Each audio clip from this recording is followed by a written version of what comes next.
Então, inicialmente, muito boa noite a todos. Queremos agradecer a presença de todos que estão aqui para participar desse terceiro Fórum de Bioética, que é uma iniciativa da Cátedra de Bioética da Organização das Nações Unidas para a Educação, Ciência e Cultura, ou seja, a Unesco, através do seu ramo no Ceará, tão bem conduzido pelo doutor Ivan Morafé, nosso ex-presidente do CREMEC e também do Conselho Federal de Medicina. Esse terceiro evento científico, promovido pela Cátedra de Bioética da Unesco, tem o apoio e a participação conjunta do CREMEC. Na verdade, a difusão da bioética em nosso meio, missão essencial da cátedra, vai ao encontro de uma das mais importantes funções do Conselho, que é o seu papel pedagógico de promoção da educação continuada dos médicos, no sentido de defender a boa prática médica. No caso da bioética, não só dos médicos, mas de todos os interessados no assunto, por ser uma área do conhecimento de natureza interdisciplinar, se não transdisciplinar. O doutor Ivan vai abordar com mais profundidade a missão da Cátedra de Bioética, que é uma missão muito ampla, mas essencialmente é a difusão do conhecimento bioético em nosso meio. De uma maneira muito plural, né? Com grande possibilidade do crescimento desse conhecimento. E, mais recentemente, já em convênio com a universidade, e isso certamente vai propiciar, mesmo no meio acadêmico, esse crescimento do conhecimento bioético. O tema a ser explorado hoje, nesse nosso terceiro fórum, versará sobre os conflitos bioéticos em tempos de pandemia, com foco em dois tópicos da maior relevância, a nosso ver, que são decisões médicas em tempos de escassez, é um deles, e o outro tema, o subtema, é angústia e luto na pandemia. O nosso palestrante desta noite é o ilustre professor Aníbal Gil Lopes, a ser apresentado pelo professor Lúcio Flávio, nosso ilustre conselheiro do CREMEC e também membro da Cátedra de Bioética. Antecipadamente, agradecemos a presença do professor Aníbal Gil, por tão gentilmente ter aceitado o convite para nos brindar com seu vasto conhecimento sobre o assunto. Certamente teremos uma noite muito rica de aprendizagem para todos. Declaro aberto o terceiro Fórum de Bioética e passo a palavra ao presidente da Cátedra de Bioética, doutor Ivan de Araújo Morafé. Muito obrigado. Boa noite a todos.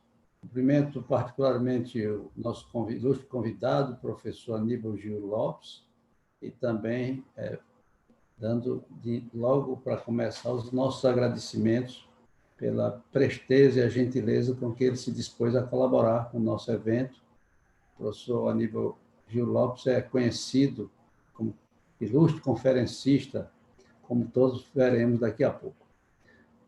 Quero agradecer a todos os que contribuíram para a organização, particularmente ao presidente do CRM do Ceará, doutor Elvésio Neves Feitosa, sempre muito disponível para contribuir nessas situações, nesses eventos e conclaves que a cátedra se dispôs a fazer até hoje.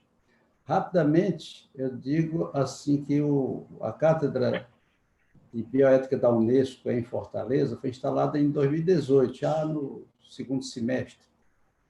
E o objetivo, claro, conforme disse o doutor Elvésio, é tentar divulgar mais os conceitos da bioética e iniciativas, como agora temos uma obra que está sendo traduzida da Unesco, com o sentido de eventual aplicação em escolas, com o sentido de que talvez esses conceitos possam ser sedimentados melhor, começando com populações de menor idade, do que os que já têm tantas verdades estabelecidas por aí.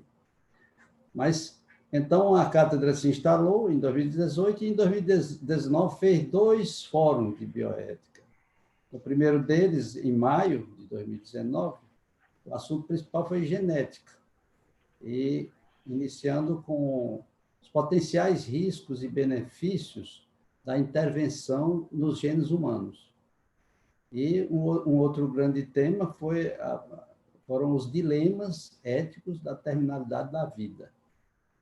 E no segundo fórum, nós tratamos mais foi da comunicação e dignidade humana, vários aspectos da comunicação, inclusive a participação das mídias, a saúde e as mídias, a telemedicina, o próprio médico na comunicação de más notícias e assim por diante. E agora estamos tentando continuar esse trabalho, fazendo num formato diferente da situação, formato online, e o terceiro fórum com os temas que já foram referidos. Que nos preocupam os dilemas de bioética na pandemia, com tantas mudanças, tantos impactos, e que, particularmente na minha área da psiquiatria, eu percebo constantemente.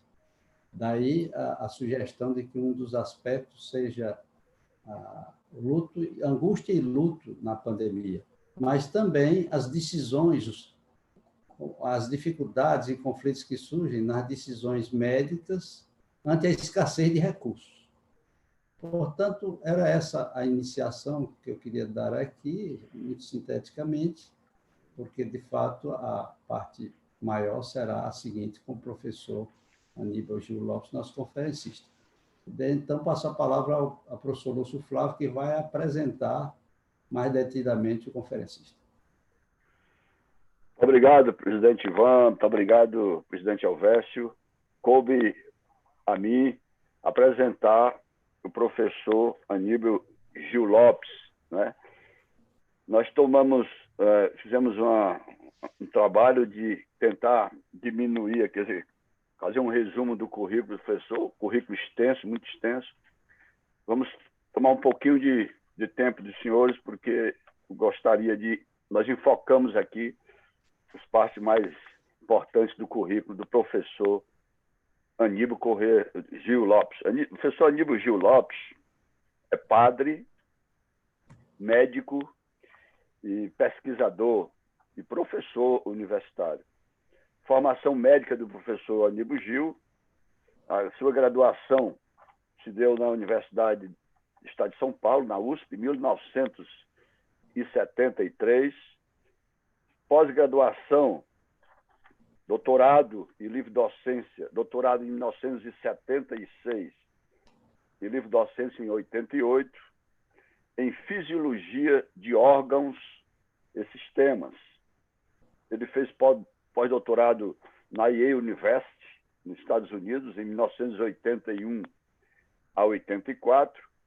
E sobre a sua carreira universitária, o professor Aníbal, professor associado da USP em 1988, ele iniciou na Universidade de São Paulo em 1978. Em 93, de 93 a 2014, foi professor titular do Instituto de Biofísica Carlos Chagas Filho, da Universidade Federal do Rio de Janeiro. Foi também coordenador do programa de pós-graduação e presidente da comissão de pós-graduação do Instituto de Ciências Biomédicas da USP, Universidade de São Paulo. Foi diretor do Instituto de Ciências Biomédicas e pró-reitor de ensino de graduação da Universidade Federal do Rio de Janeiro. Professor Aníbal atualmente é professor titular e coordenador do curso de Medicina da Unicastelo, do campus de Fernandópolis, em São Paulo. Foi professor visitante do Johns Hopkins University, Universidade de Johns Hopkins, Estados Unidos, no Instituto Venezuelano de Investigações Científicas, na Venezuela, em Caracas. O professor tem experiência focada em pesquisa na fisiologia renal, transportes de solutos ao longo dos néfrons. Tem uma notável contribuição à ciência, com grande número de citações, 1747, isso até onde a gente conseguiu citar citações, conseguimos coletar em 2015. Ele tem um índice H de 24, notável nível de citação. 95 artigos completos em periódicos especializados, 12 capítulos de livros nacionais e internacionais, mais de 200 trabalhos apresentados em congressos aqui e no exterior. O professor Aníbal pertence atualmente a 11 academias. Academia de Ciências Latino-Americana, Academia Pontifícia Acadêmica Provita do Vaticano, Academia Brasileira de Ciências, Academia Fitzgerald da França, em Paris, Academia Brasileira de Educação, Academia Europeia de Ciências, Letras e Artes, em Paris, Academia Brasileira de Educação, Academia de Ciências de Lisboa, Academia Brasileira de Medicina de Reabilitação, Academia de Medicina do Rio de Janeiro e Academia Brasileira de Medicina Militar. Tenho que enfatizar no seu currículo seu enorme coração e grande generosidade. Professor Gil, nós todos da Cátedra de Bioética daqui de Fortaleza agradecemos a sua presença entre nós e com a palavra para todos os cearenses, privilégio de todos, o professor Aníbal Gil, com nosso muito obrigado.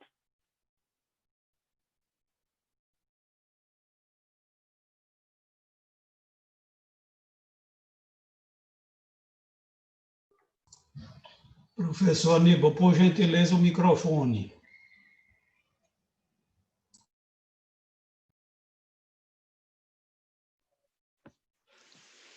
Uma boa noite a todos. Eu gostaria de iniciar agradecendo aos organizadores deste importante fórum da Cátedra de Bioética da Unesco em Fortaleza, esse convite para falar nesta ocasião. O senhor presidente do CREMEC, o professor Elvésio, o responsável da cátedra, não é, o professor Ivan, o nosso querido Lúcio Flávio, que trabalhou no CFM, foi representante do Ceará e com quem eu tive um longo contato ao longo do processo de revisão do Código de Ética Médica, ora vigente. Eu sou altamente ciente das minhas limitações e especialmente da brilhante assembleia, audiência, e peço que a generosidade de todos, não é, complete o que eu não serei capaz de atingir e de adequadamente abordar. Antes de tocar nesses dois temas que foram propostos, eu gostaria de analisar alguns aspectos atuais da sociedade contemporânea ocidental, para que nós possamos compreender melhor esses dois dilemas propostos. Eu vou, inicialmente, me reportar a um filósofo francês contemporâneo, que é ele tem um nome, na realidade, polonês, Lipovetsky, que ele é uma pessoa que tem analisado, nos seus trabalhos, nos seus livros, a questão da hipermodernidade. E ele nos mostra que nós vivemos os tempos do nascimento de um novo entendimento do sentido do dever. E ele diz: deixamos de reconhecer a obrigação de nos apegar a outra coisa que não seja nós mesmos.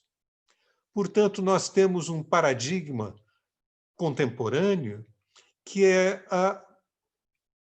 bem explicitado por essa questão de que todos sentem que o seu primeiro dever é consigo próprio, né?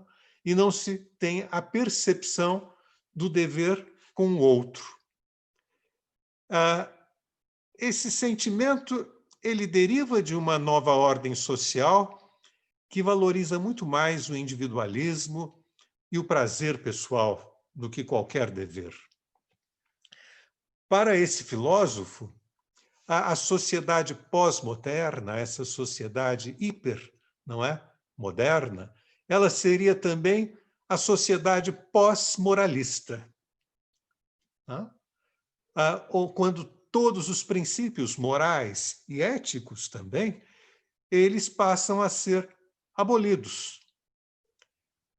De fato, se nós formos observar, a partir da Declaração Universal dos Direitos Humanos, tem exatamente a minha idade, ela foi promulgada na época do meu nascimento, houve uma ampliação contínua do significado e da extensão desses direitos, com a progressiva incorporação de direitos cada vez mais individuais. Nós vivemos em uma grande sociedade de direitos, com a perda das noções básicas de deveres.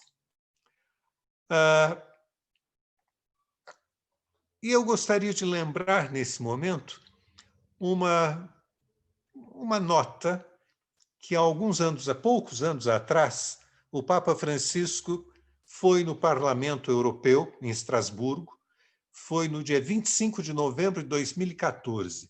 Portanto, estamos quase a completar 6 anos desse evento. E, no seu discurso no Parlamento Europeu, ele enfatiza um aspecto que eu acho interessante. Ele disse na ocasião: é preciso ter cuidado para não cair em alguns equívocos que podem surgir de um errado conceito de direitos humanos e de um abuso paradoxal dos mesmos. De fato, há hoje a tendência para uma reivindicação crescente de direitos individuais. Eu diria individualistas, que esconde uma concepção de pessoa humana separada de todo o contexto social e antropológico, quase uma entidade independente. O Santo Padre usou, na ocasião, um conceito de Leibniz, que é a nômada, de monás, em grego, não é? Que é essa entidade mais primeira, mais essencial. Cada um se sente exatamente isso, e cada vez mais insensível, sensível ao mundo, ao outro, à sociedade. Na realidade, se o direito de cada um não está harmoniosamente ordenado para o bem maior, acaba por conceber-se sem limitações e, por conseguinte, torna-se fonte de conflito e violência, que é uma coisa que nós temos visto com uma frequência cada vez maior. Pessoas ativistas, não é? Que, a partir desse conceito de direito individual, ele se sente no direito de agredir os outros direitos. Portanto, essa pós- e hipermodernidade, ela estabelece, não é, nessa vigência do pós-moralismo, uma realidade que, no meu entendimento, os seus efeitos são dolorosos e destruidores da sociedade ocidental. A nossa sociedade ocidental, como ela foi compreendida até 10, 20 anos atrás, ela está totalmente em ruptura. É nós olharmos a realidade de inúmeros países que eram referenciais da nossa cultura ocidental e que hoje são sítios, espaços de grandes conflitos culturais, como a França, a Bélgica, não é? E vários países da Europa. E esse é um movimento que se expande e que já chegou na América Latina através de inúmeros eventos que ocorreram tanto no Chile como no Brasil e que o noticiário sempre nos apresenta. Eu gostaria também de olhar em uma, duas frases, uma obra muito interessante de um americano, que é um livro chamado Choque das Civilizações, de Samuel Huntington, que é um cientista político norte-americano que apresenta uma teoria baseada em um outro filósofo polonês, que é Felix Konecny, segundo o qual os novos atores políticos deixaram de ser os estados nacionais e passaram a ser civilizações, ou seja, as tensões contemporâneas, elas deixaram de ocorrer no campo ideológico para se dar na dimensão cultural. Isso fica extremamente também visível nos dias atuais, se nós olharmos, por exemplo, as questões que a Europa vivencia, que são grandes choques culturais. Uma cultura ocidental frente a outras culturas, obviamente, trazidas pela inevitabilidade das migrações e dos encontros e confrontos culturais. Como resultado de tudo isso, está em pleno desenvolvimento uma nova ordem social. Essa nova ordem social nós ainda não compreendemos exatamente como ela será. Nós estamos em um momento de grande efervescência, de grandes transformações. E nesse processo, que já dura pelo menos 2 décadas, com clareza, ainda que ele seja anterior, nós enfrentamos repentinamente as consequências da pandemia da Covid, que estão acelerando o desenvolvimento dessa nova ordem social. Não é? É uma ordem que ela foi profundamente afetada tanto pela ciência e tecnologia, que não tem fronteiras, como ela foi alterada exatamente pela perda das fronteiras, essas fronteiras geográficas nítidas. Ela trouxe com muita evidência e muita intensidade o confronto das civilizações, das culturas. E nós temos tecnologias que foram apropriadas. A mesma tecnologia, a mesma ciência, dentro de conceitos e culturas extremamente diferentes. O que nós vivemos nesse momento, especialmente em decorrência da pandemia da Covid, é uma imprevisibilidade. Nós não sabemos avaliar nem a sua natureza, nem as suas dimensões. Nós vivemos realmente um momento em que é difícil tomar decisões na nossa vida pessoal, na nossa vida social. Na nossa vida pessoal, por exemplo, o que é que tem valor hoje? É dinheiro? É propriedade? E tudo parece estar perdendo o seu valor no campo econômico. É uma revolução tão grande que nós não compreendemos. As atividades humanas, as profissões, muitas delas estão simplesmente desaparecendo. E nós não sabemos ver com clareza aquelas que surgem e que serão importantes. Portanto, se eu olhar para um jovem, um adolescente ou um jovem, e ele, no momento de decidir quais são as suas escolhas, a que se dedicará ele ao longo da vida, como é que ele se sustentará profissionalmente, é muito difícil ele fazer uma escolha.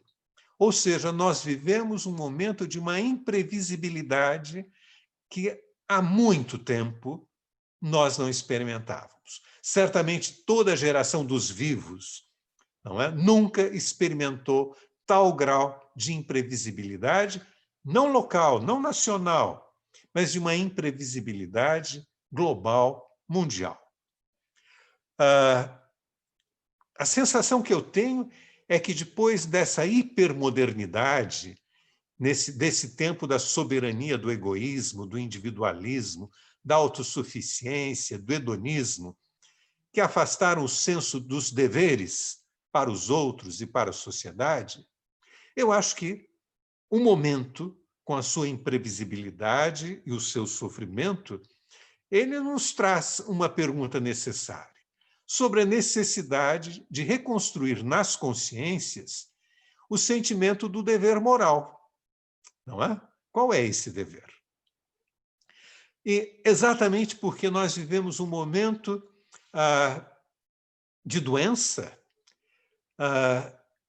é exatamente no cuidado médico que surge com grande intensidade a noção do dever moral.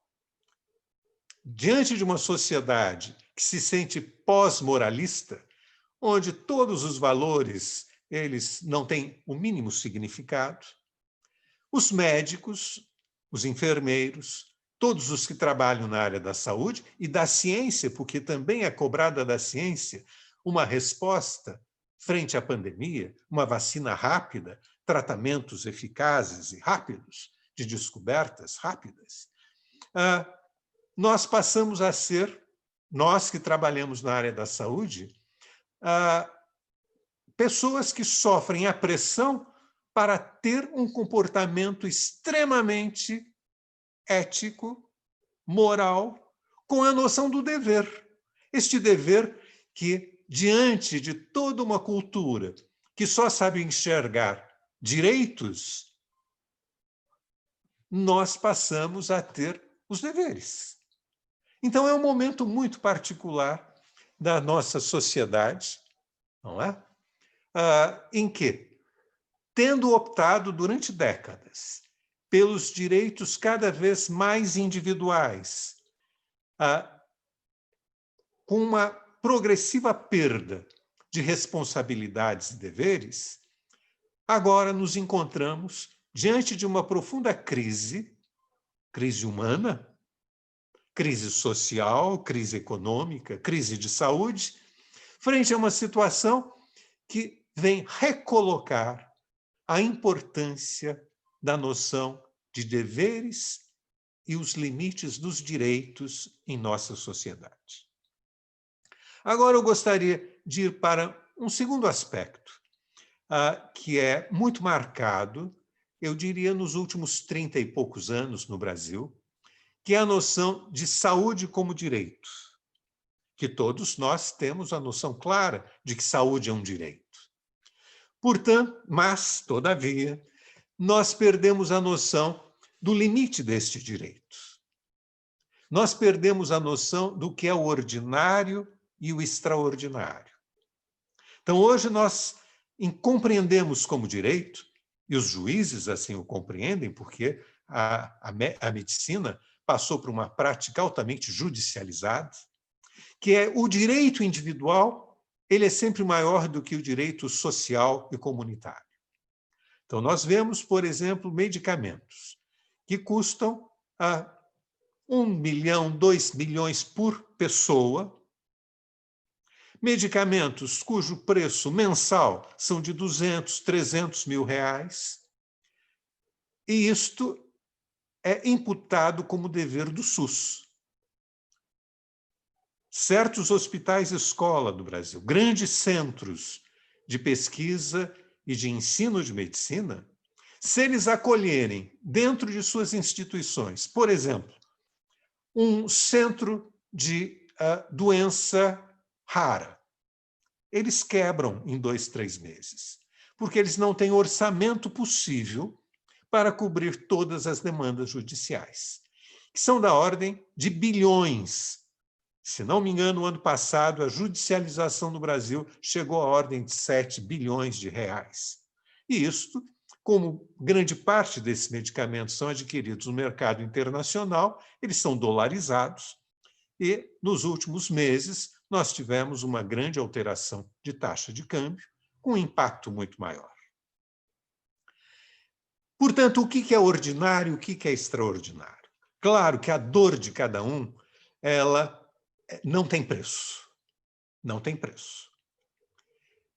E aí nós temos um grande dilema, que é, diante da dor de cada um que não tem preço, é saber se nós temos dinheiro para pagar tudo. Se nós podemos manter a sustentabilidade de um SUS ou se nós rompemos com essa sustentabilidade. Vou dar um exemplo assim, eu diria caricato, do que é ordinário e o que é o extraordinário. Se alguém chegar e falar, e disser, e afirmar que para um dado paciente, a única situação de manutenção de sua vida é colocá-lo numa nave espacial e mantê-lo no espaço, ou na Lua, ou em Marte. Do ponto de vista científico, digamos, hipoteticamente, que essa seja uma solução real, comprovada, eficaz. Todavia, ela, ainda que seja eficaz, ela não é utilizável, ela é excepcional, ela é extraordinária. E nós não podemos assumir que o extraordinário ele possa se tornar direito individual. Então, nós vivemos dilemas hoje muito importantes. Todos aqueles que trabalham em UTIs, que são chefes de uma série de unidades, eles sabem o que é um mandato judicial quando aquele setor já tem todos os leitos ocupados e vem um mandato judicial dizendo que tem que é obrigado a internar um dado paciente. Este é talvez um dos dilemas onde começam as coisas, os dilemas da disponibilidade para atendimento médico e a possibilidade de oferecê-lo. Eu tomei alguns exemplos que são extraordinários para que possamos compreender um pouco melhor a ordinariedade das coisas. A Covid nos traz uma situação muito particular. Por quê? Porque nunca nos interessamos, quando eu digo nos interessamos, estou dizendo a sociedade brasileira, os governantes, os responsáveis, tiveram muito pouco interesse em alguns pontos fundamentais para a medicina. Por exemplo, uma boa formação médica. Todos nós sabemos das grandes deficiências que uma porcentagem considerável das escolas médicas brasileiras enfrenta. São escolas que não têm condições mínimas de ensino, que não têm hospitais, não têm locais de ensino. E nós não temos sequer mão de obra no sentido professores adequados, formados para esse papel em inúmeros locais. Portanto, nós estamos investindo em uma formação médica deficiente, incapaz de enfrentar a realidade dos pacientes cotidianos, no plano ordinário. O investimento em hospitais, em unidades de terapia intensiva, número de leitos, o que nós observamos estatisticamente ao longo das últimas décadas, eu diria, não é o aumento de número de leitos operacionais no país, mas é, inclusive, em várias especialidades, em várias áreas, é a redução do número de leitos. Então, Covid chegou em um momento em que a questão da unidade de terapia intensiva, questão de respiradores, ela sempre foi um problema, mas ela evidenciou que este problema existe.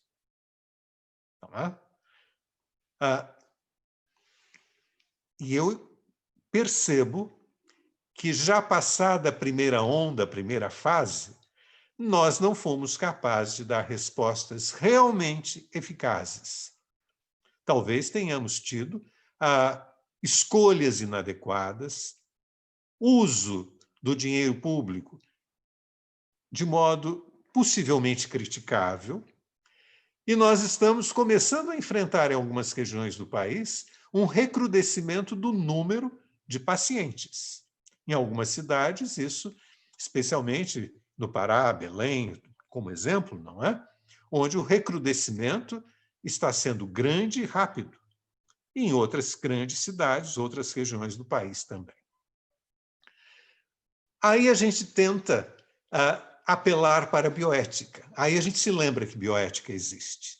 E a gente imagina que exista uma bioética, o que é um grande engano. Há inúmeras bioéticas baseadas em princípios diferentes, em antropologias diferentes. Mas nós temos a expectativa ingênua de que se possa estabelecer normas bioéticas que melhorem ou que gerem uma justiça maior na distribuição do cuidado médico. A justiça maior, ela é anterior a isto. A justiça maior exige que haja a possibilidade de haver cuidado médico, muito antes de eu discutir a disponibilidade de cuidado médico. Então, já o CFM tem uma resolução de poucos anos atrás que prioriza, por exemplo, o uso de UTIs. Certamente, aqueles princípios da resolução do CFM foram princípios discutidos e que eles estão baseados, eu diria, em uma boa bioética. E eles podem perfeitamente serem utilizados neste momento de crise. Não é necessário buscar inventar novos critérios para admissão, manutenção de um paciente de UTI. São os antigos critérios, quais que eu incluo, não é? Quais são os critérios para que eu admita e quais são os critérios para que eu compreenda que aquele tratamento não é mais eficaz e que ele deve ser suspenso, ou que o paciente tem evoluído de tal modo que ele não necessite mais esse tratamento e ele esteja em condições de alta daquela unidade para uma outra, ou alta no seu sentido mais pleno. Os grandes e graves problemas bioéticos que nós vivemos, eles estão sendo ampliados pela pandemia de Covid. E nos trazem de volta as questões sobre as quais nós temos debatido a respeito de muito tempo. E nós sabemos que elas versam exatamente sobre duas ou três grandes questões, que são a questão do financiamento, a questão da priorização deste financiamento, a questão de formação. Nós não podemos imaginar que a medicina, como dever do Estado e direito do cidadão, ela não tenha critérios, que os critérios sejam simplesmente o direito e nunca o critério profundamente objetivo de quais são as situações em que aquele tratamento, aquela tecnologia de saúde, ela é ordinária, portanto, ela é obrigatoriamente dispensável para todos. E quando ela é extraordinária, e que é impossível que a sociedade seja responsável por administrá-la, entregá-la ao paciente. Esse é o primeiro aspecto que eu gostaria de apresentar, não sei se eu fui claro, mas mais do que soluções, eu acho que, até porque as soluções elas não existem como um princípio genérico, as soluções são criadas e desenvolvidas na interação de pessoas, dentro de conflitos de interesse. A bioética, essencialmente, ela busca a solução dos conflitos de interesses em cada momento, em cada situação.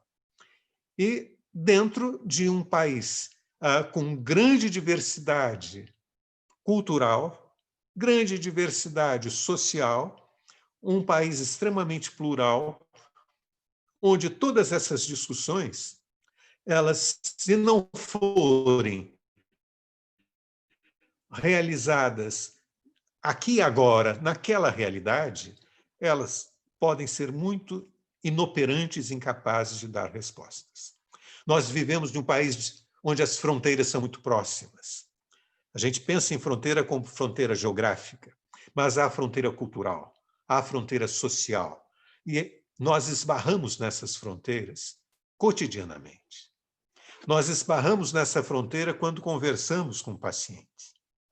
Quando nós levamos em nossa linguagem, em nosso pensamento, em nossa interpretação da vida e nossos valores de vida, conceitos que são diferentes, muitas vezes, daquele paciente. E essa fronteira, ela tem que ser superada, ela tem que ser ultrapassada. Bioética, no fundo, é a arte de cruzarmos fronteiras, de encontrarmos o terreno comum, de encontrarmos como instrumento para adquirir a solução, acima de tudo, a gentileza, o diálogo, a capacidade da compreensão, a capacidade de irmos até o outro, para que a sua realidade possa ser por nós compreendida e que o outro venha até nós também. O segundo tema que me foi proposto é um tema que angustia a humanidade desde que o homem descobriu-se como homem, eu diria. E que ela é extremamente bem retratada em uma tragédia de Sófocles, que é Antígona, né?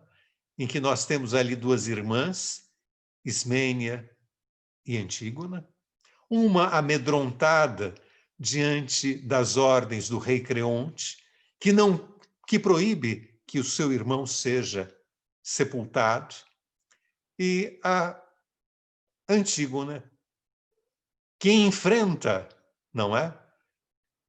O rei, enfrenta a possibilidade de ser morta, ela desobedece a sua ordem, que é uma ordem que ela compreende como a loucura de não sepultar os mortos.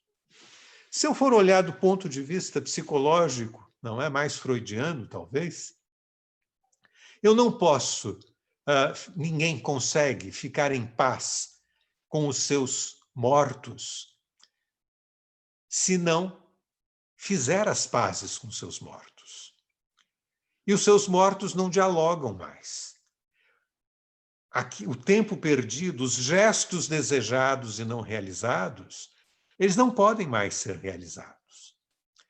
E o rito funerário, que marca o início de desde o início das civilizações, a necessidade do rito funerário, é exatamente esse ponto fundamental, onde nós encontramos a paz interior, restabelecendo a paz, concluindo o que não foi concluído, o inconcluso das nossas relações com o outro. Esse é o grande significado do rito funerário. Esses ritos funerários, eles têm características muito próprias, culturais, ao longo da história, e através das diferentes culturas.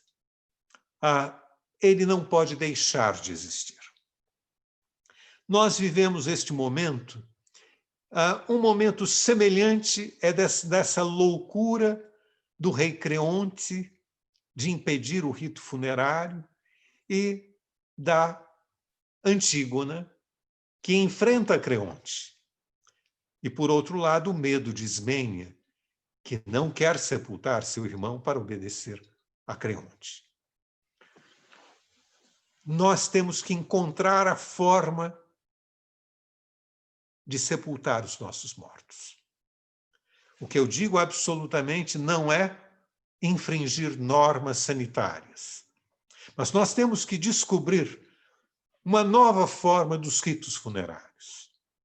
Nós temos que descobrir este ponto de encontro com os mortos e com a sociedade, e conosco próprios, sem o que os mortos ficam insepultos no interior de nós próprios.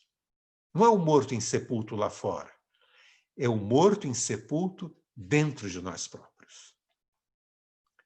E acho que é um desafio não tão complexo de ser resolvido. Porque o rito funerário ele pode adquirir inúmeras formas. Nesses últimos meses, eu tenho tido, por exemplo, a experiência de celebrar ritos funerários através de plataforma digital, onde pessoas de diferentes cidades, diferentes estados, se reúnem em um dado momento e onde todos têm a oportunidade de celebrar este rito, exprimindo seus sentimentos, suas lembranças. E isto é rito funerário. Tá? nós não podemos prescindir de celebrá-los.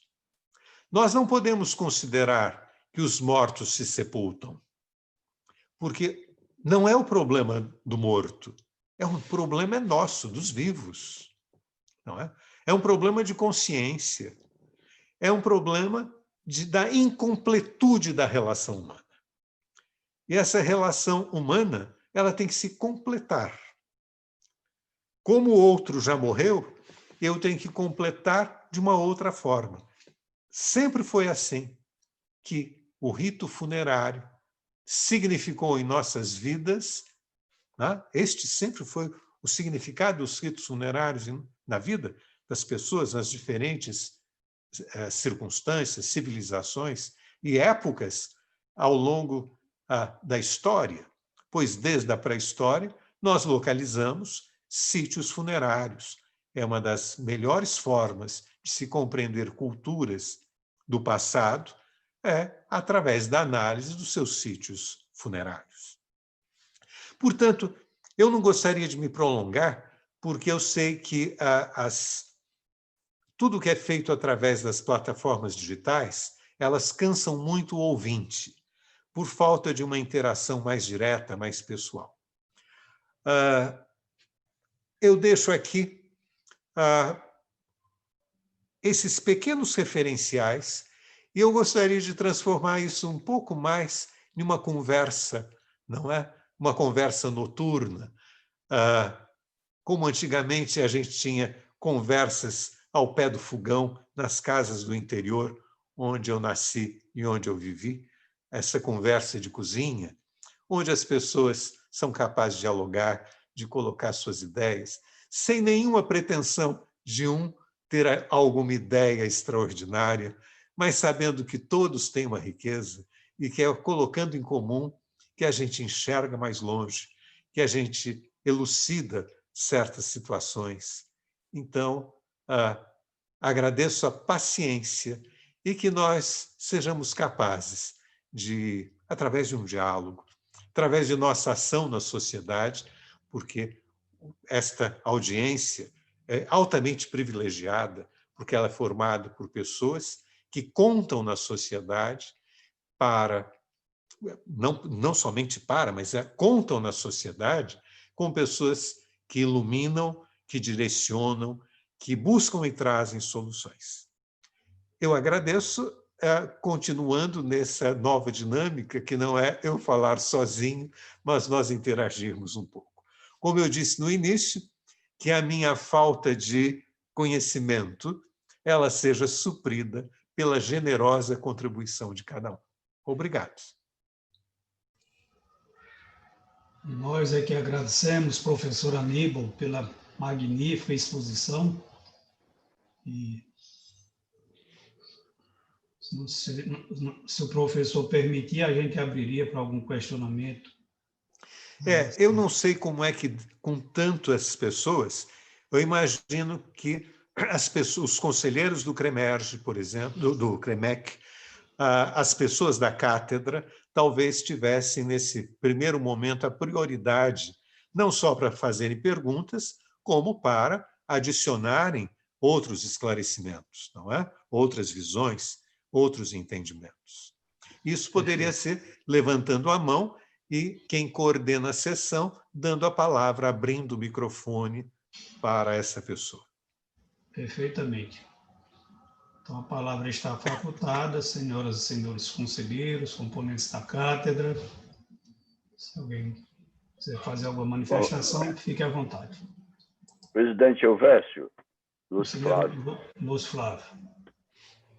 Professor Aníbal, apenas uma pequena reflexão e também gostaria que o senhor nos desse uma fala.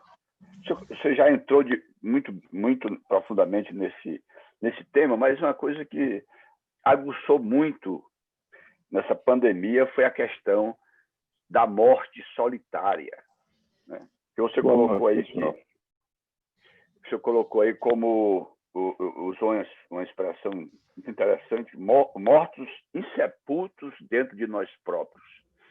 Isso envolve desde a morte solitária, desde a ausência de velório, que o senhor enfatizou tão bem, a ausência da missa de corpo presente e, sobretudo, professor Aníbal, a questão do sepultamento em valas comuns, né? Isso tem trazido muita dor para as famílias. E aí eu gostaria que o senhor também entrasse também nessa questão do sepultamento, que nós não temos como ir mais para esses familiares, não tem como ir visitar seus mortos no dia de finados, por exemplo, porque eles foram sepultados em valas comuns. Não tem aquela questão da missa de sétimo dia, né? E aguçou muito a questão da morte solitária, que já acontecia em UTIs, e aí a pandemia agravou muito mais isso. Eu vou começar pela morte solitária.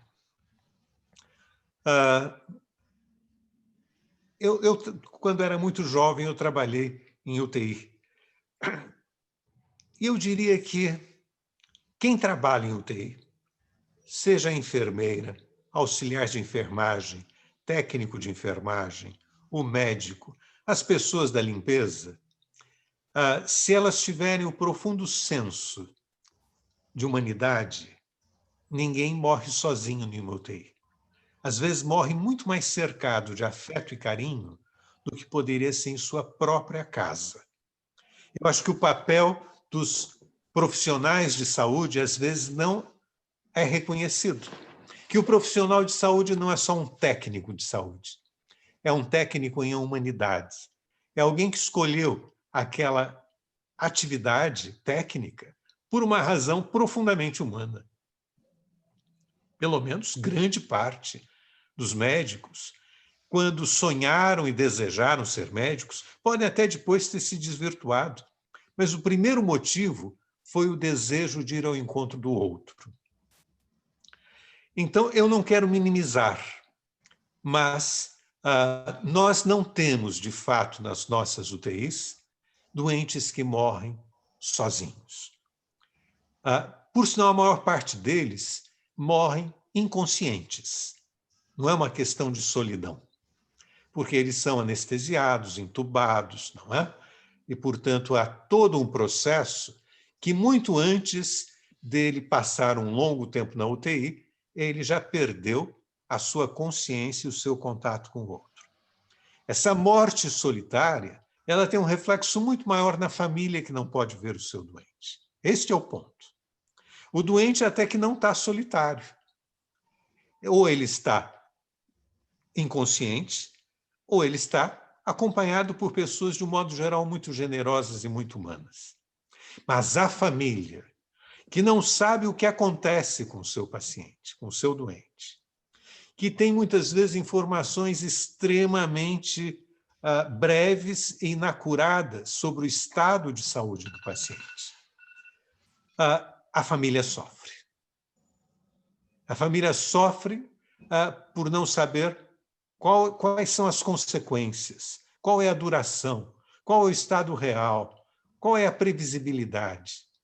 E isso eu entendo que seja parte do nosso trabalho, de médicos e de outros profissionais da área da saúde, de nos comunicarmos com a família de um modo humano, generoso, fora da dinâmica do individualismo, fora da dinâmica do dever mínimo, mas dentro de uma dinâmica mais humana. Deveres éticos e morais não se ensina, não é? Eles brotam de dentro da pessoa. É através de exemplos que nós aprendemos. Essencialmente através de exemplos. O que é, quando eu falo em formação médica, por exemplo, esse é um dos aspectos fundamentais. Estamos nos formando e formando médicos para o exercício técnico ou exercício humano. Então, o doutor Lúcio traz uma questão angustiante, e mesmo fora de Covid. Eu acompanho pacientes de uma forma diferente. quando as famílias ou os doentes não sabem mais para onde ir no meu entorno, me procuram pelo fato de eu ser médico e ser padre. Então, são as coisas não respondidas. É o médico que cuidou de um paciente internado, deu alta, fez aquele documento, né, que o Código de Ética prescreve, não é? Entrega para o paciente, mas ele não quer mais falar com a família, não é mais doente dele, que vá para o ambulatório ser tratado. E, às vezes, é alguma informação importante que não está no relatório, é uma conduta que tem que ser, eventualmente, modificada por quem a prescreveu. Então, esta é uma interface, é uma das fronteiras humanas que nós poderíamos trabalhar e sermos melhores. Entendo que o trabalho médico vai se tornando cada vez mais mal remunerado, que as horas de trabalho se tornam cada vez maiores, que as condições de trabalho são, muitas vezes, altamente desgastantes, porque ele não tem o essencial para cuidar, que ele enfrenta inúmeras outras limitações. É uma das razões pelas quais, hoje, uma das crises dos médicos, não é? É suicídio. É o grande aumento de suicídio na nossa categoria profissional. Esse suicídio é resultado de pressões que este jovem ou não tão jovem profissional tem que enfrentar. Ou seja, a sociedade hoje, ela deseja uma série de coisas, ela quer os seus direitos de ser bem tratada, humanamente tratada. E ela esquece que ela é parte desse tratamento. Se ela não fornecer para o profissional que cuida do doente as condições mínimas para ele exercer sua profissão, ele não exercerá. Mais do que isso, ele entrará em crise, ele adoecerá, ele morrerá ou se suicidará, que é um dos graves problemas que a nossa classe enfrenta no momento. É fácil dizer que é importante ter médico em todos os municípios deste país. Muitos dos senhores devem conhecer bastante bem o Brasil. Eu tive a felicidade de percorrer esse país em inúmeras direções. Há inúmeras localidades, particularmente na região amazônica, por exemplo, que tudo o que tem é uma choupana com uma mesinha e duas cadeiras. Quer dizer, como é que eu posso fixar lá um médico sem perspectiva nem de conversar? Nós temos localidades que a pessoa só pode sair de lá a cada 3, 4 meses, quando chega uma canoa, um barco ou um avião. Então, aqui a gente entra de novo diante de uma sociedade que percebe seus direitos, mas que ela não tem sensibilidade para os deveres seus e os deveres sociais. Se eu quero que o doente não esteja só e que a família não esteja só, eu tenho que ser corresponsável por um sistema de saúde que permita que o profissional de saúde entre em contato com a família. Não é? E nos plantões, com a limitação de pessoal, todas as dificuldades, essas coisas elas entram em uma discussão bioética de deveres, mas os deveres são de alguns, e os outros não percebem que a solução é mais ampla. Então, nós temos um conflito de interesse, não é? Este momento, não estamos tendo a percepção social de que há um conflito de interesses. O que a sociedade deseja tem que ter uma contrapartida pelo que realiza o que ela deseja. E que a sociedade tem que se comprometer com esta relação. Quando nós falamos agora, a segunda parte do sepultamento das valas comuns, essa é a realidade que a humanidade enfrenta nas guerras, nas grandes pandemias. Eu, que tive familiares no passado que morreram de gripe espanhola, em outras situações, não é? Me recordo, por exemplo, na minha cidade, da vala comum da gripe espanhola, um grande cruzeiro, não é? Onde um número indeterminado de pessoas ali foi sepultado. nós temos que descobrir a forma de celebrar este funeral. É a questão do perdido, não é? Do prisioneiro de guerra, POW, né? DW, que às vezes 30, 40, 50, 60, 100 anos depois, ou mais do que isso, os seus ossos, seus despojos são encontrados e se faz o funeral, se chama sua família. E já foram realizados anteriormente funerais coletivos. Ou seja, nós temos que celebrar os nossos mortos. Alguns conselhos regionais fizeram isso em relação aos médicos mortos. Não sei se no Ceará foi feito, mas em alguns estados se colocou, por exemplo, a fotografia de todos ao longo do muro, da parede, acenderam velas. Tem inúmeras formas. Do ponto de vista religioso, há certas igrejas, a católica, por exemplo, que tem promovido missas comuns para os falecidos da semana, através dos meios de comunicação. Os familiares podem entrar em contato, o nome do falecido pode ser lembrado.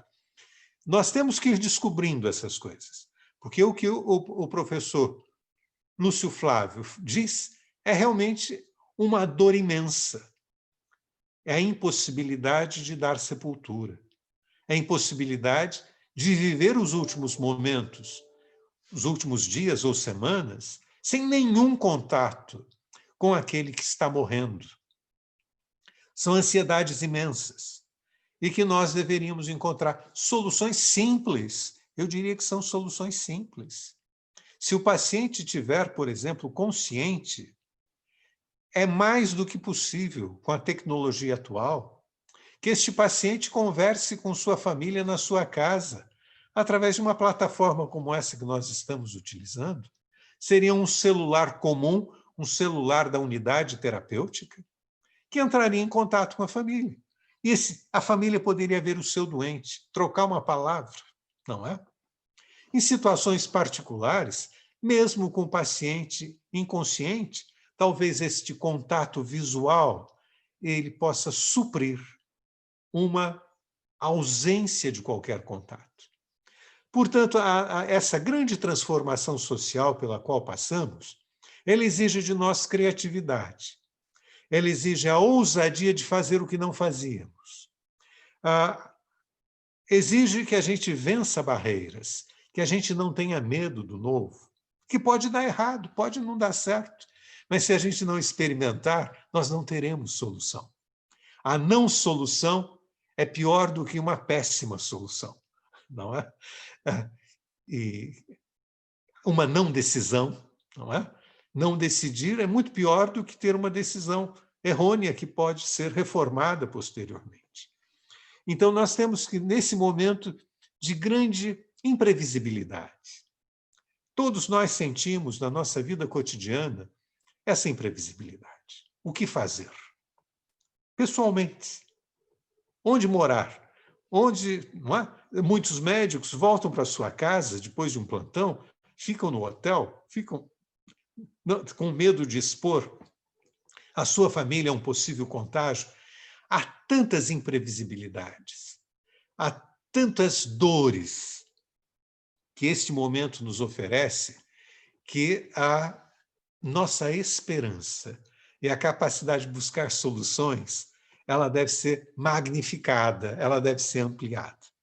As questões que o professor Lúcio Flávio nos traz, elas não têm soluções prontas. Só nos apresenta dores profundas, que eu compararia com a dor de Antígone, não é? Da insepultura do seu irmão. Como tragédia grega, com o seu significado amplo. Mas como é que a gente enfrenta hoje isto? Como é que a gente dá sepultura? Como é que a gente dá presença, proximidade, afeto, acolhimento, apoio, compreensão? Como é que a gente é capaz de ser o outro junto? Neste momento, eu acho que a gente tem que ter a ousadia de ser aquilo que nunca fomos, sem nunca perder o centro e o significado da humanidade, que é o encontro com o outro, é fazer-se igual ao outro.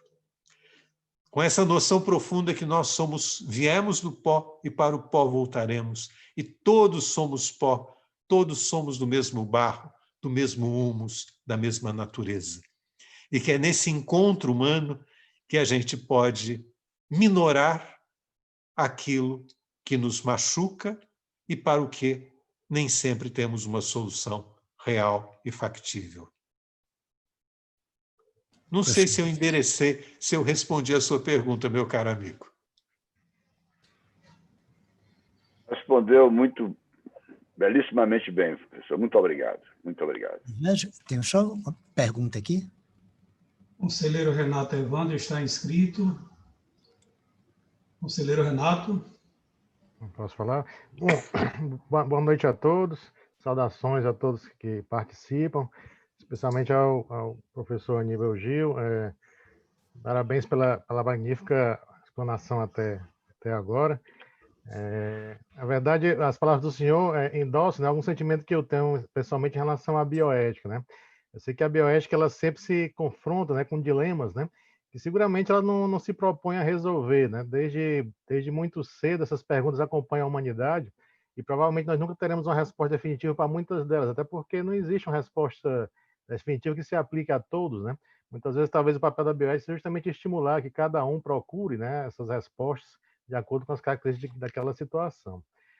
Muito já se falou, que já trazendo aqui ponto para o tema da Covid-19 e as perdas, né, que nós estamos tratando dos lutos, etc., em relação aos pacientes, em relação aos familiares, etc., mas nem sempre se leva a mesma atenção, professor, em relação a um outro ator muito importante nesse cenário, né? Aqui me refiro especialmente aos profissionais de saúde, né, que estão também lidando com perdas, né, com morte, né, com dissabores, né, com sofrimento, né? E aqui me reporto especialmente, além naturalmente dos outros profissionais, enfermeiros, né, fisioterapeutas, todos que compõem, afinal de contas, a equipe de um serviço de saúde, mas me reporto especialmente ao médico, porque todos sabemos, né, nós que somos médicos, da nossa formação mesmo, né, que a própria sociedade espera de nós profissionais quase que uns seres tanatolíticos, né? Alguém que tem que afastar a morte a todo custo, alguém que, de fato, talvez quando alguém morre, quando alguém está sofrendo, seja quase que uma espécie de frustração para o profissional, né? E aí, porque, na verdade, eu ouvi um pouco do senhor sobre isso, talvez não como um conselho ou uma sugestão, mas como o senhor talvez diria, né, para o profissional que está o tempo todo lidando com perdas, com morte daquele que está assistindo, com dores, né, dos familiares que os procuram também, né? Talvez até carregando um sentimento de frustração mesmo, né, em relação à sua própria atividade profissional. É mais nesse sentido, professor. Parabéns mais uma vez aí pela sua apresentação.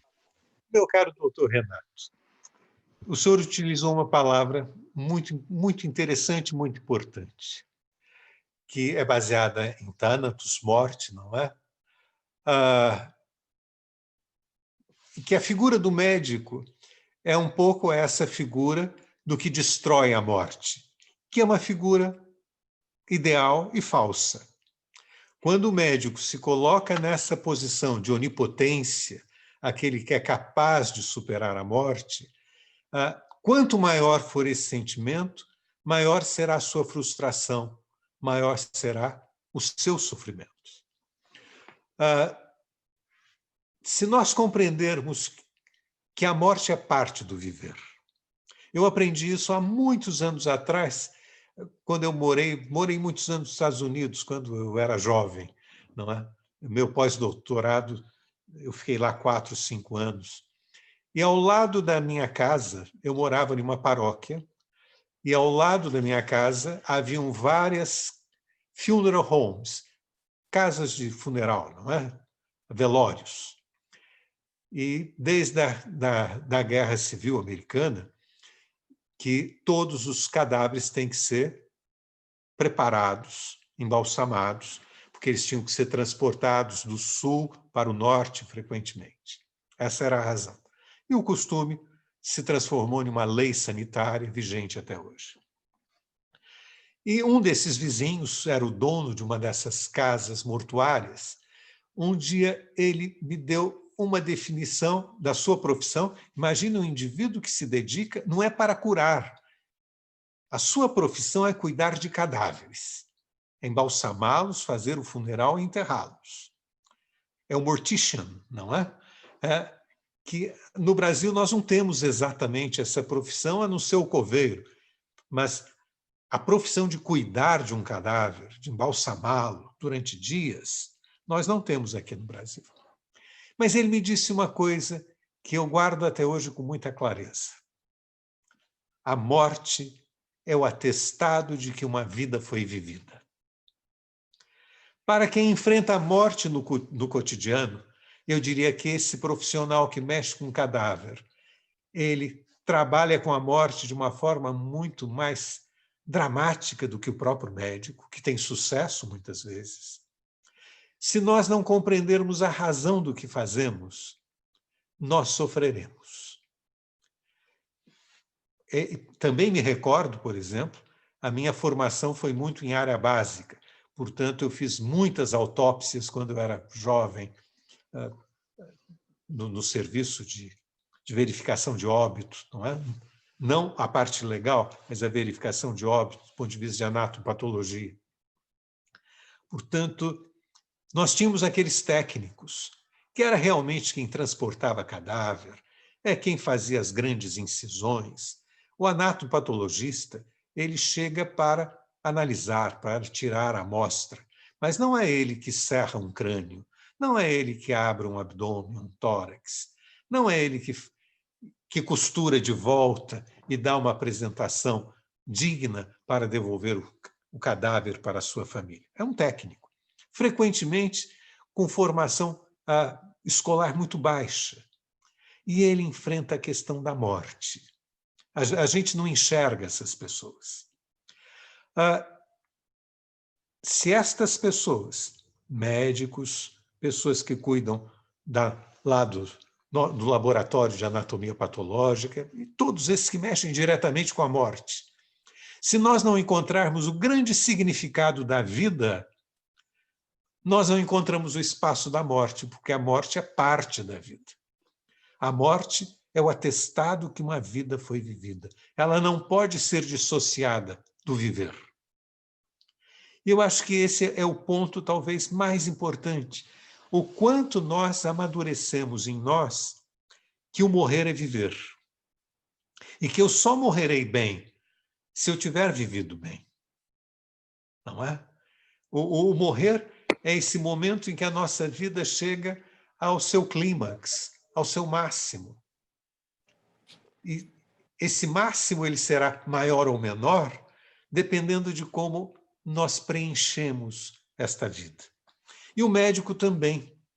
Se ele não encontrar a perspectiva do sentido da vida dele e da vida do outro, do seu paciente, ele entrará em uma angústia profunda. Profunda. Quando ele perde os valores humanos, aquilo que torna a pessoa humana, começando por ele próprio, ele se perde de si próprio. Não é?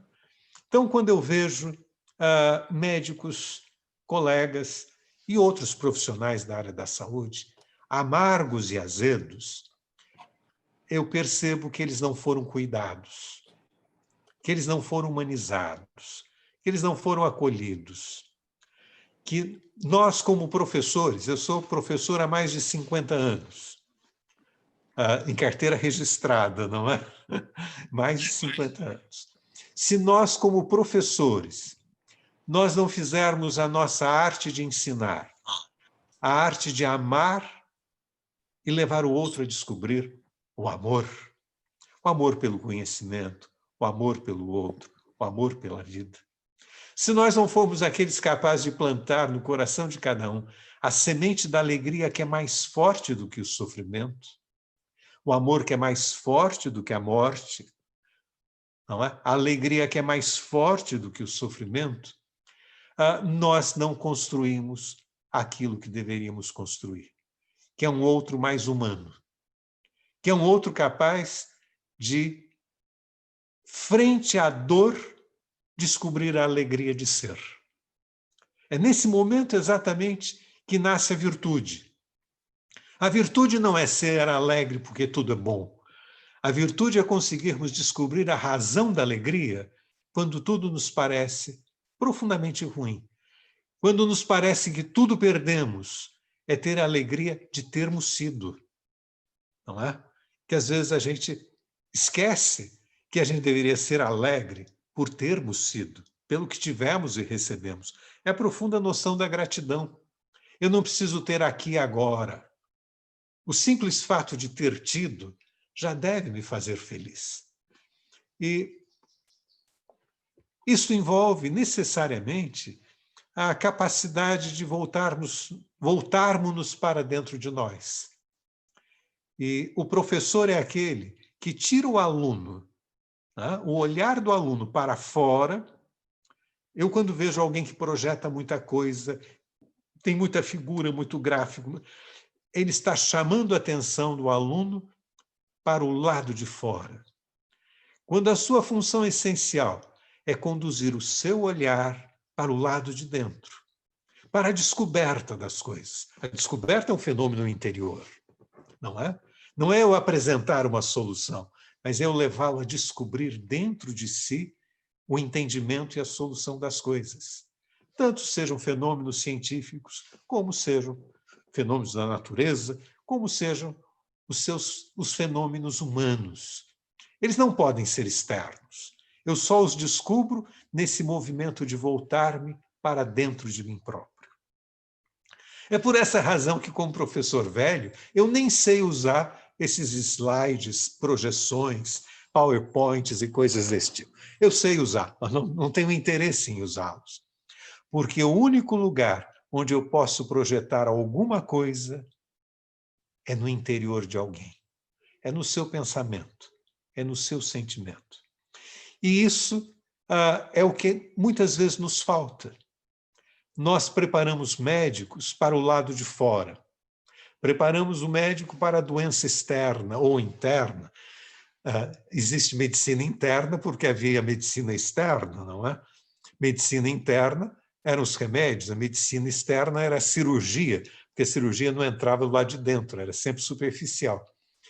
Mas, às vezes, a gente se prende a uma medicina externa e não nos voltamos para uma verdadeira medicina interna. E o médico profissional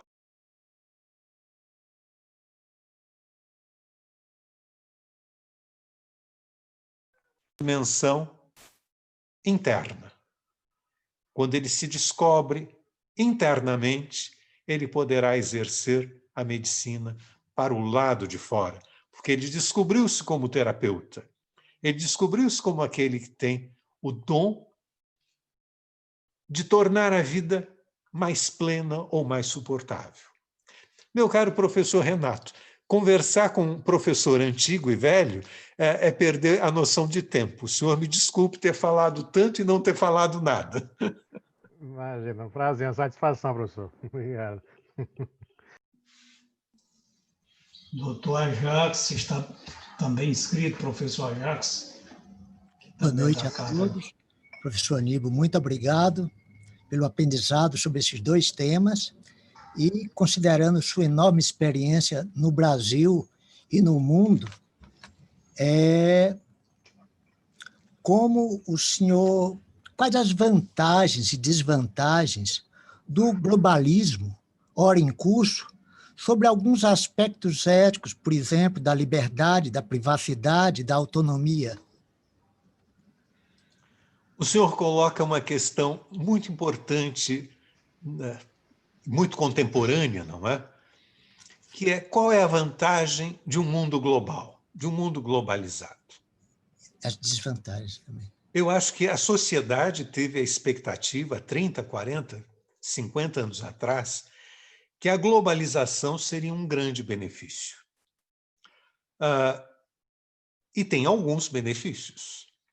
Mas nós não nos atentamos de que nós temos que ter vínculos e laços muito concretos. Que nós fazemos parte de uma sociedade que, por mais global que ela seja, ela acontece com quem está dentro da minha casa, com o meu vizinho, quem trabalha junto comigo. Se eu não for capaz de ser, né, parte da sociedade com quem mora na minha casa, eu não serei com quem mora do outro lado do planeta. Se eu não aprendo, né, a ser gente, né, a minha humanidade com quem está ao meu lado, eu não serei mais humano por estar preocupado com habitantes de outras culturas em outros países. Então, hoje, muitas vezes, somos desviados para grandes questões internacionais de outras partes do planeta, quando as nossas próprias questões que nos amarguram e nos fazem felizes estão dentro de nossa casa, estão nos relacionamentos com as pessoas próximas de nós. Nós não temos desavenças, mal-humores, desencontros com os desconhecidos. As nossas dificuldades, elas são sempre reais, não é? Eu estou sendo assim muito doméstico, mas se eu não for capaz de descobrir-me, né, humano e tornar as minhas relações profundamente humanas com quem está à minha volta, não adianta eu presumir que, intelectualmente, eu me tornarei mais humano, globalizado, dentro de uma cultura internacional. Porque senão toda essa cultura, ela de nada vale, ela é mero conhecimento, se ela não transformar o meu modo de ser e agir no cotidiano, nas coisas pequenas. As coisas grandes, elas se tornam realidade nas coisas pequenas, nos agires pequenos. Eu sou incapaz de ser o defensor de uma população que sofre do outro lado do planeta. Eu posso ter consciência social, política, não é? Mas eu não posso estar ao lado dele para minorar os seus sentimentos. Mas eu posso estar ao lado do meu vizinho, daquele que trabalha comigo. Eu diria mais, daquele que me serve, no sentido de serviço, do meu funcionário, do meu empregado. E às vezes nós conseguimos passar 10, 20, 30 anos com uma pessoa dentro de nossa casa, sem saber quais são suas angústias, suas realidades, seus valores, não é? E esse é o meu próximo. Se eu não for capaz de ser humano com ele, eu não serei jamais. Portanto, um mundo globalizado, ele tem uma falácia, porque eu não sou capaz de ser globalizado. É que nem do ponto de vista de laboratório. Eu posso cultivar células de uma placa de Petri, em um frasco de cultura. Mas para que ele seja tecido real, ele tem que estar organizado com aquilo que está na sua volta. É nessa organização com aquilo que está à sua volta que ele ganha funcionalidade. Em uma sociedade profundamente marcada pelo individualismo, é antagônico pensarmos em globalismo. E é esta, eu diria, a loucura, a esquizofrenia contemporânea. Não é? Eu presumir que na minha individualidade, na prepotência de eu ser autônomo, eu esquecer que eu sou profundamente dependente e que eu só posso realizar a minha pessoa, né? Esse monas que eu referia lá do Leibniz, se eu for parte de um todo. Então, o grande desafio não é a globalização. Eu acho que a globalização ela serve para comércio, para uma série de coisas. Nós não temos culturas globalizadas. Por que não temos? Porque a nossa cultura ela se dá no nosso contato, na nossa vida, no nosso cotidiano. Eu posso ter instrumentos globalizados. A ciência, os medicamentos, os aparelhos, as tecnologias, elas são de acesso global. Mas a minha interação com tudo isto, ela é local, ela é pontual, é com quem está do meu lado. Quando eu divido a internet, quando eu divido uma plataforma, eu tenho que descobrir como é que eu sou próximo de cada um de vocês, não é? Na distância. Eu só posso ser próximo de cada um, e cada um pode ser próximo do outro, se nós formos essa pessoa miúda, que todos nós somos miúdos, com nossas características, com nossas limitações, com isso que a gente tem para ser e oferecer, e que às vezes a gente não oferece e não partilha com quem está muito perto de nós. Não é? O senhor professor José Ajax trouxe uma questão que a mim pessoalmente me angustia muito. Como é que o individualismo pode conviver com a pretensão do globalismo? Como é que eu posso ser eu se eu não estiver profundamente ligado, se a minha vida não emanar desta relação com quem está ao meu lado, com quem eu convivo, com quem eu sou capaz de amar e por quem eu sou capaz de ser amado, não é? Seja no meu ambiente de trabalho, na minha casa, aonde eu estou. E isso eu acho que, de certo modo, deve valer para todos nós.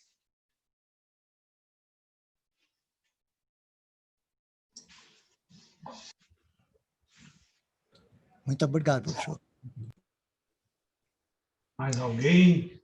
Eu aprendi na Europa, em vários lugares, que um convite para um jantar tem hora para começar e hora para acabar. Então, por favor, não tenho nenhuma dificuldade em encerrar a sessão. Né? Perfeito, Porque... professor. Já está prolongada, né? Entendemos que o avançar da hora também e assim, Sim. as suas contribuições foram imensas. Acho que estamos todos muito agradecidos, muito gratificados. E, em nome do Conselho Regional de Medicina, eu gostaria mais uma vez de agradecer pelo senhor estar aqui conosco hoje, tão gentilmente ter acedido a esse convite. E quero agradecer também a presença de todos e a contribuição também dos que participaram do debate, as perguntas que nos permitiram que o senhor fizesse novas abordagens, novas contribuições extremamente importantes para todos. Então, foi uma noite muito rica para todos nós, em nome do Conselho Regional de Medicina e também da Cátedra de Bioética da Unesco. Nós ficamos muito felizes com a sua presença aqui nesta noite tão rica para todos. Eu agradeço imensamente, porque quem mais ganha é quem tem a oportunidade de entrar em contato com as pessoas.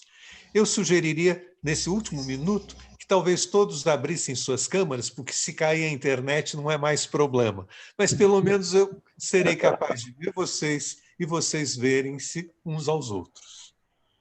E, vendo vocês, eu desejo uma boa noite, muita alegria e que cada um de nós descubra que a perda é o sinal de que nós tivemos. Só perde quem tem. A morte é o sinal da vida. E que a gente tenha sempre esse olhar muito esperançoso e muito alegre. Um abraço virtual, mas muito real, muito emocional a todos vocês. Uma boa noite. Obrigado, professor. Um grande abraço. Doutor Ivan, gostaria de fazer uso da palavra, presidente?